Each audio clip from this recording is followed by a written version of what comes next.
Well, the trade deadline is not that close, but it's close enough to know that things are going bananas in Major League Baseball. Who will the Astros go after? Eric and I will talk about the possibilities on this special afternoon edition of Locked On Astros. Jainer Diaz, this is Locked On Astros.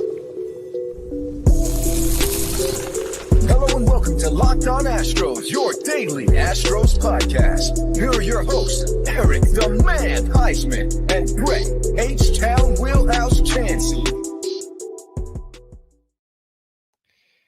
We are Locked On Houston Astros, and we update you. Join us for a daily Locked On Astros podcast. My name is Eric Huysman. You can find me on X at Eric Talkstros. You can find the show at Locked On Astros, your team every day. Thank you for making us part of your daily routine, whether it's on YouTube. Go ahead and subscribe that to us. It's that little red button down there. Just hit the subscribe button. Give us a big fat thumbs up while you're doing it and make us your first listen. Apple, Odyssey, Spotify, wherever you listen to your podcasts, go ahead and check us out. And today's edition is brought to you by Power. I am back at my apartment and no internet, but I'm connected to my hotspot. And I am this old when I realized I have something called 5G on my phone, and I've been using LTE this whole time, and it's a much better connection. So, Brett, where can they find you at? You just discovered 5G. That's awesome. Well, hey, it's Catch 24, right? So here's the deal. You can find, dude, you know where to find me. Just type in H-Town Wheelhouse on any social media platform. You can find me there. H-Town_Wheelhouse on Instagram. Back to the Bullpen on YouTube, Instagram, and on X. Look, I'm always positive, always Stros. Before we launch into this, I kind of led my little radio time off with this, and I also want to lead this show off with this. If FanSided continues to put out the dribble that they put out, now they don't have once great journalists like Eric Huysman writing for them. They've got clowns writing for them saying that, oh, the Astros, it's a terrible look for this former World Series winning team to offer $5 tickets to fans just to get their fans. Their fans don't even support their team. It literally took me 30 seconds to find the CW39 article, local TV station, where it talked about why the Astros offered $5 tickets to the Marlins games to give people relief that had been in the storm and in the heat to come in. It was also $1 dog night on Tuesday. And this clown who wrote this article just tried to blast the Astros fans. And you know what? I'm H-Town Wheelhouse, and I will stand up for our fan base. I will stand up for this team any day of the week. So it is messed up when you got people clickbaiting and hating on the Houston Astros. But I guess as sure as the sun shines, then we know that people are. Let's see if we can. Let's see if we can get Eric to exit and come back in. I know he just got back to his apartment with power, and internet connection may not be the best over there, but he was also talking about the mayor, how the mayor was trying to throw shade at the Houston Astros, and it just was not working out for him because it was a completely false narrative, but we won't even get into that. But look, there are several things that we need to look at as far as it goes when it comes to teams that are looking to possibly trade someone, to who's out there for the taking. Now, let me address this real quick in that you've got to understand, and some of y'all have mentioned it in the comments here, that is it really worth talking to teams that are still clearly in the playoff picture? In Jim Bowden's article, he talked about the Mets with Luis Severino, Pete Alonso. Then he talked about Christian Walker. Bellinger's name has been brought up. These are all just names that have been mentioned. Andrew Vaughn, in terms of starters, Crochet, Fetty, Flaherty, Bassett, Kikuchi, Gosman, Quantrill, and Austin Gomber, among others. So those are all names that are out there for possibilities, but we do understand, having this discussion, that if a team is clearly in a playoff run and a playoff fight, that they're going to be less likely to let go of some of these stars. But we're all speculating here, right, Eric? I have the list all up here. So I have all the big names that he listed here, and then I have all the other pitchers that he had listed in this situation here. So it's definitely it's a little bit too soon to really decide what the Astros need. They the biggest takeaway from Bowden's article here is the fact that it is basically the Astros need a starter. This is something that we know about, but the fact that they're looking for a first baseman as well. And we know a lot of us have said that John Singleton is doing a great job. But what has happened for the Astros recently in the playoffs, they don't have enough bench help.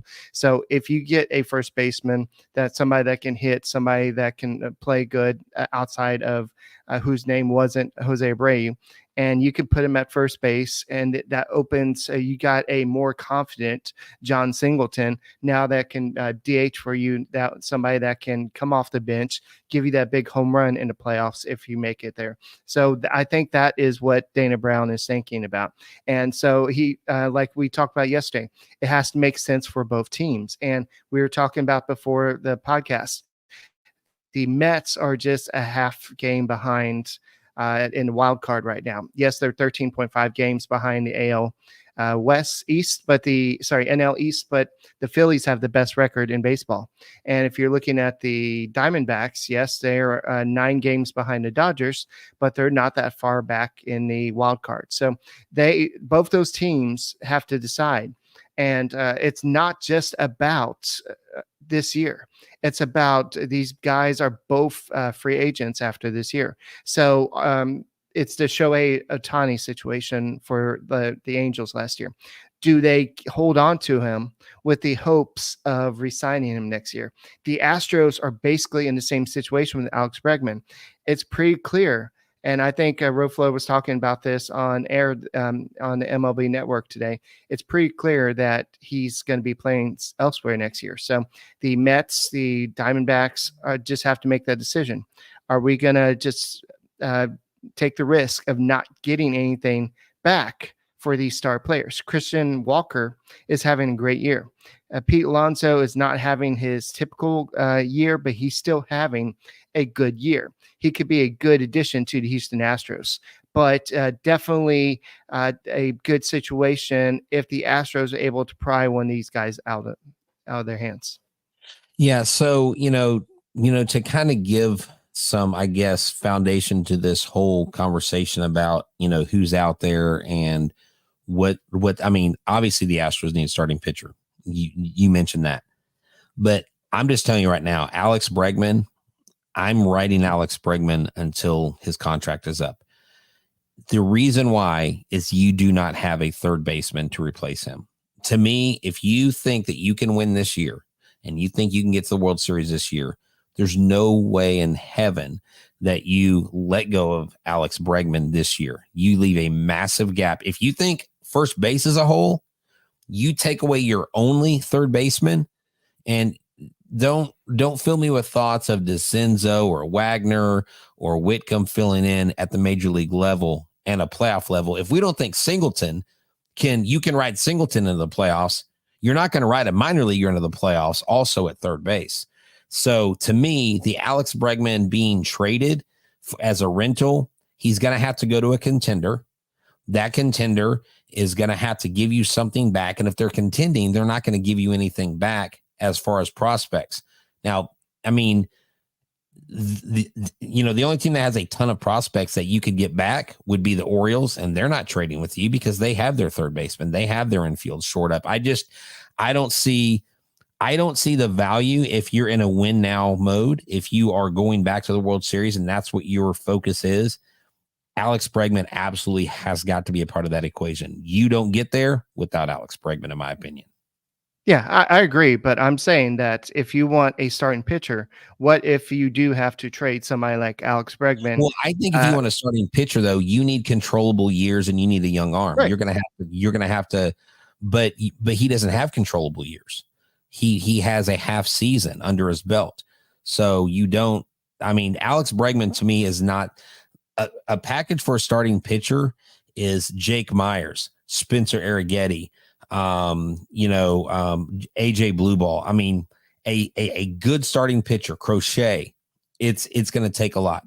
Don't go after Crochet. This is what I would like the Astros to go after: Kopech and Fetty give them 2 or 3 minor leaguers, give them either Gordon, Blue Ball, or Arrighetti if you're going to get those 2 pitchers and try to make that deal. Now, I know one of those pitchers you are relying on, but you don't give them both up because the other guy comes in and replaces the one that left. But I think Fetty and Kopech from the same club, if you can package 2 guys for one, and heck, maybe give him Pedro Leon. He really isn't panning out. There are some guys you could hand them. You're not going to dangle Bryce Matthews. That is Dana's guy. He's future Houston Astro. So it really is a tough situation, Eric, because like you've mentioned on this show many times, there are so many people in the market for trading, right? So it makes it difficult when you've got a lot of sellers and you don't have a ton of buyers, because the buyers can pretty much demand what they want. They're like, okay, if we give you our guy, you know who we want. And I just think they're going to want guys that are going to be a massive hit to your roster. Now, Kevin Gausman, would he be a rental? Because I'm not sure. I can't look up stuff because I'm on my phone. Yeah. Okay. So, Kevin Gausman, I think, would be more of a realistic, person to go after. I believe he's making about $20 million a year, if I remember correctly, but I could be wrong. Yeah, so I'm looking right now. Yeah, so he is actually signed through 2026. Okay, so he's not a rental. He's making 24 this year, 23 next year, 23 the year after that. So that would probably be a situation where you would definitely have to want the other team to take on some of that payroll, like the Astros did with Justin Verlander. But Kevin Gausman, if he's on the trade market, he is only 33, Eric. He's not 39 or 40. Or 41. He's got a serviceable year, and he's got 2 or 3 more years left. Maybe you go after him, but again, that may come with that. His price may not be as high because of his salary. You know what I'm saying? Yeah, well, we'll continue this conversation in a second. And guys, thank you for making Locked On Astros podcast your first listen every day. Yeah, definitely. This episode is brought to you by Booking.com. Let me tell you, Booking.com has you covered. You've always wanted to go out, we know, and secretly go hang out in Boston or New York or your rivals, whoever you consider the Astros rival. Arlington. Is Anaheim a rival? I don't know. But look, summer travel's heated up. And thank you, Eric. So has the travel for baseball games. You can explore all these cities. When I went to San Antonio this last weekend, I went to Booking.com. I found a hotel. You can find bed and breakfast. You can find vacation rentals. You can find resorts and so much more on Booking.com. And you can look for stadiums that overlook, for hotels that overlook stadiums, family resorts, and so much more. They have so many choices to go from coast to coast all summer long across the United States. The right stay can make you a fan of any U.S. city, even your rivals. Book today on Booking.com on the site, or get the app Booking.com. Booking.yeah.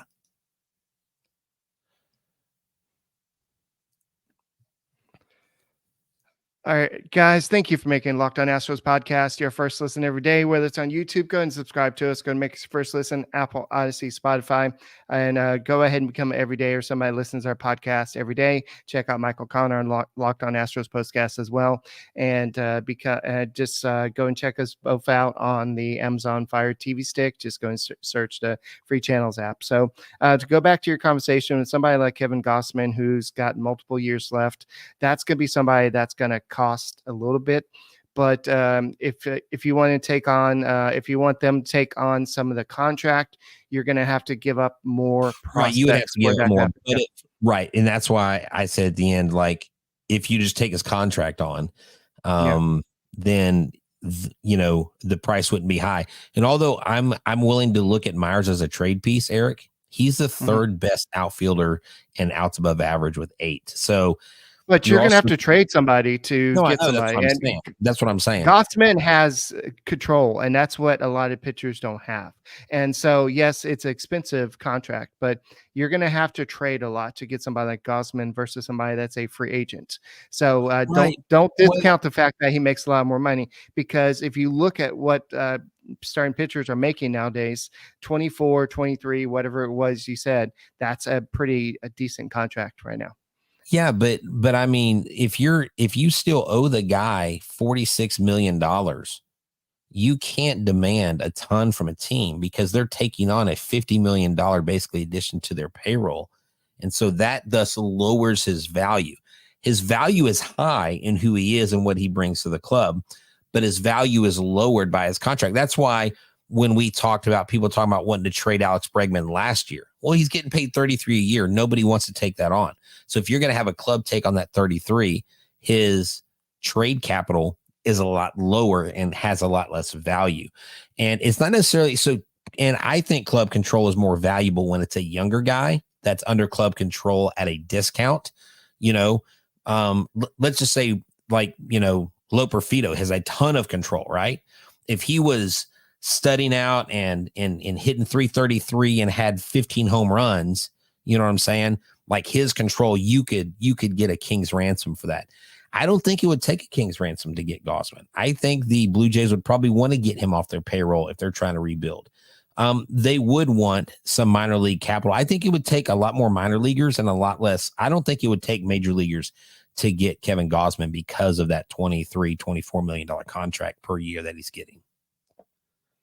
I just think that the years of control is a factor. And so we'll have to see what happens down the road. But going back to, I'm not sure if you mentioned this earlier, but Cody Bellinger is possibly going on IL with I don't know what the diagnosis is, but he was hit in the hand with the pitch.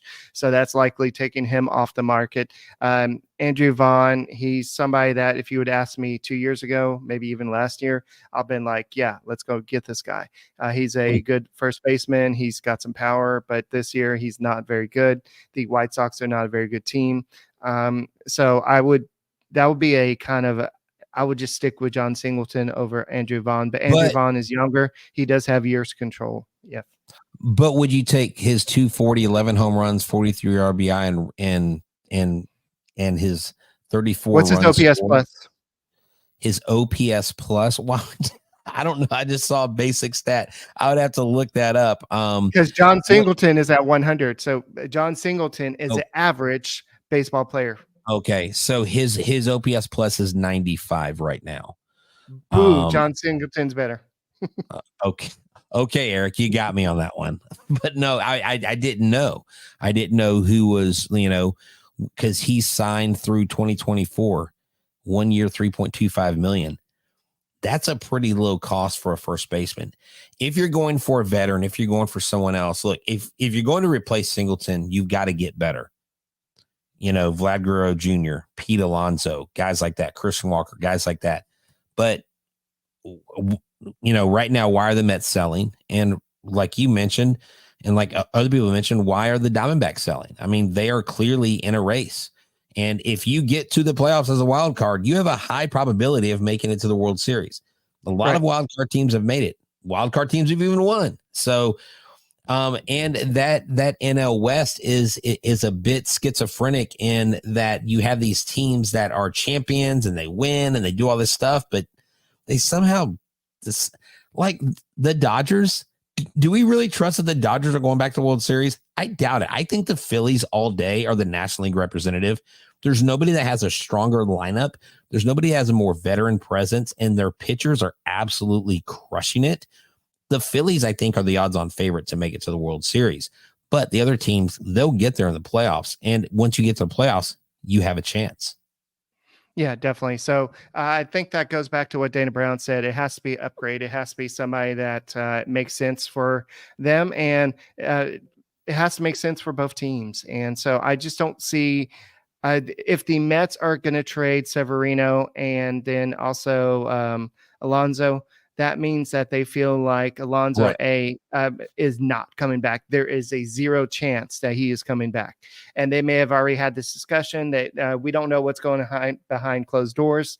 Just the same thing with Alex Bregman. We don't know what's going on behind closed doors. Have they already ruled out him coming back? So we might as well get something for rather than not have anything. And so the Astros already have Alex Bregman.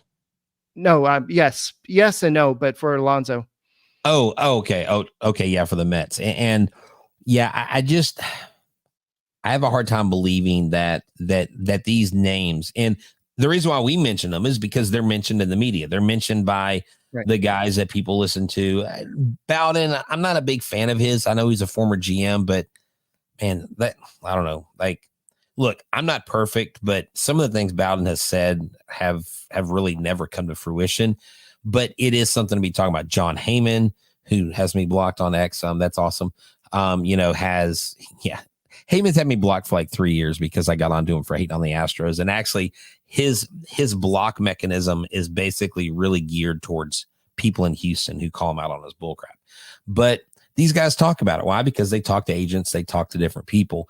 And that's how we get our fix for the Astros. And let me tell you about Stitch Fix. Look, have you really felt the confidence that you need to with the clothes that you wear? Look, probably not, because you don't use Stitch Fix. Well, I've got the answer for you. Style's so good, you can feel it. Go to stitchfix.com/MLB and check it out. Look, it seems like when I go to Stitch Fix and I get my outfits picked out from my professional stylist, that they have style ESP. And it's almost like they get me and they understand what it's like to be H-Town Wheelhouse. And so I go to them. They send me the sizes and the pieces that I want. And they recommend pro styling advice. Some of y'all recommended pro styling advice last night, but you don't have ESP like my stylist at Stitch Fix. I don't like to shop, but I like to save money, and they save me time, effort, and money. Right now, you can get style that makes you feel good and look good. And now's the best time to get started on stitchfix.com/MLB to get $100 off. That's $25 off your first 4 fixes for a limited time only. That's stitchfix.com/MLB for $100 off.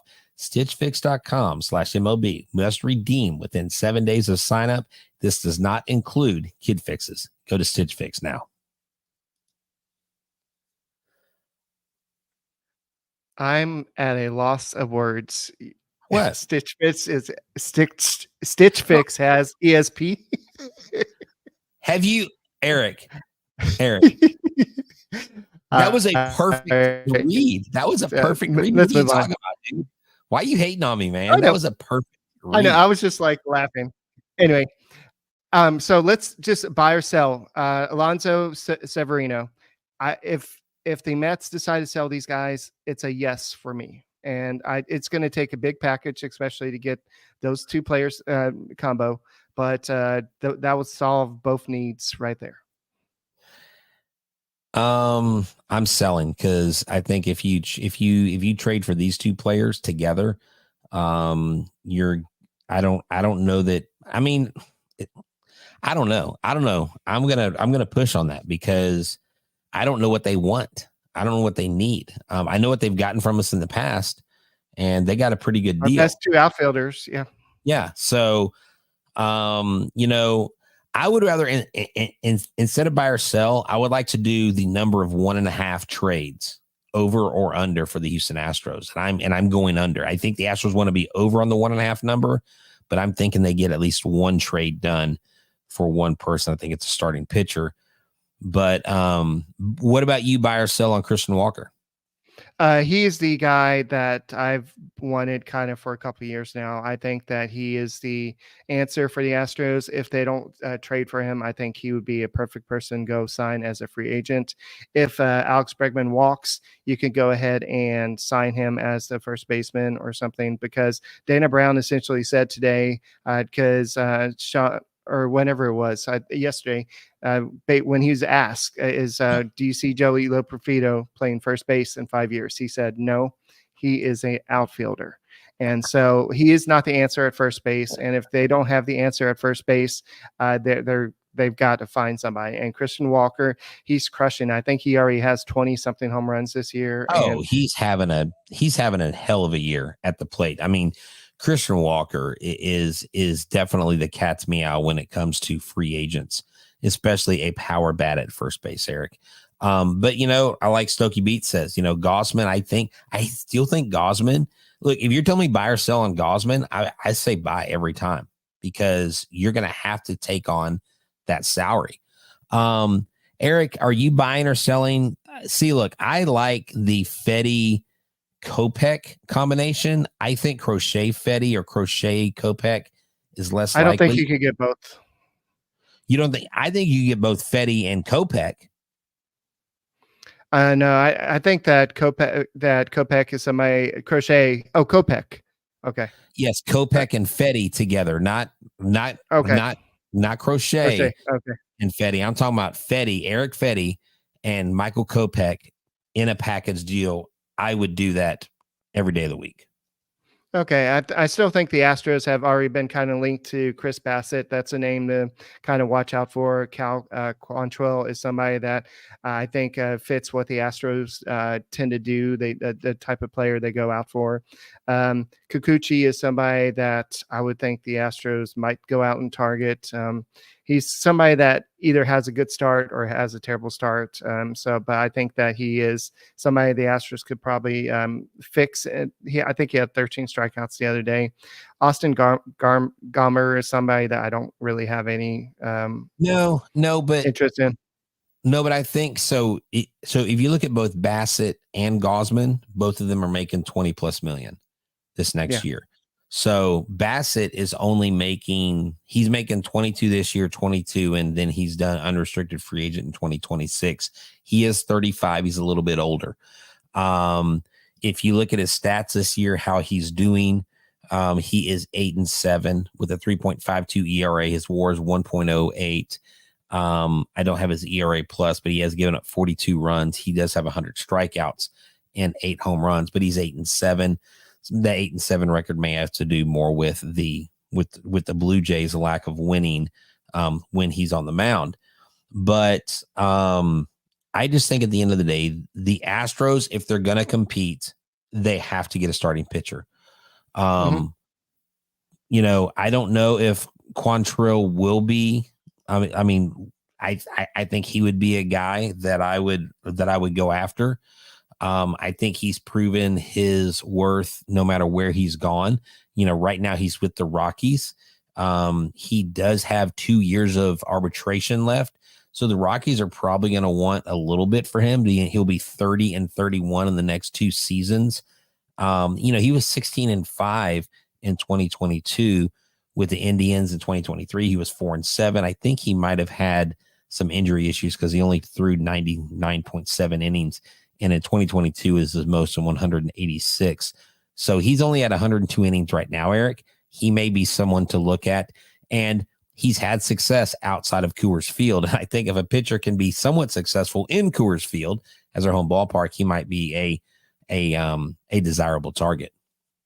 Yeah, so I think it's still too early to see who's in, who's out in terms of who's going to be a trade partner. So I think over the next 2-3 weeks, I think Dana Brown will get what he's doing right now. He's putting feelers out there. Hey, do you have any interest in trading Pete Alonso? What about Luis Severino? What about Christian Walker?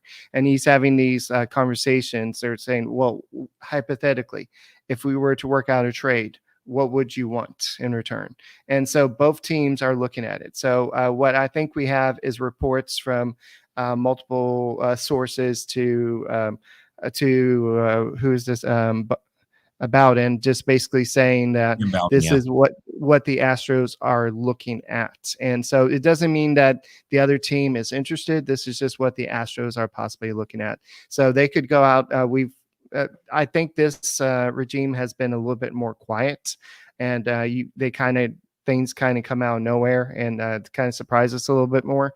So I think they know how to keep it a little bit more tight-lipped, so to speak. So who knows what's going to happen? You mean this team plays coy when it comes to giving us information? Like, really? No, not the Astros. They're not secretive at all. I think sometimes it's almost at a nauseating level, though, to be honest with you.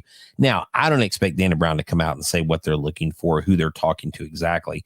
But as a GM, I don't know that it's news, but as a GM, it's your job to field all calls, to make all calls, to draw up all possibilities, to go to Locked On Astros and say, what are the guys at Locked On Astros saying we should do? I mean, I don't know. Maybe they're doing it. Maybe they are leaving no stone unturned. We could only hope and dream, right? But Josh Bell, I would not get him. He's having a down year with the Marlins. I don't want Josh Bell. I don't think he to me doesn't provide the promise that I think we thought he would provide when he was a free agent, when we thought he was possibly coming here. I'm completely out on Josh Bell. I'm going to sell that for a hot minute. Does Chaz have any trade value, Eric? I mean, I think Myers has trade value. I think the Astros. Hold on.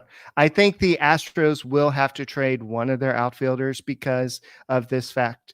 Any GM will have to give Pedro Leon a chance at some point, and the Astros, or else they could lose him to another organization. So I think the Astros will have to trade one of their outfielders. And Chaz, he has shown in the past that he's a good outfielder. So I think that he's just having a down year.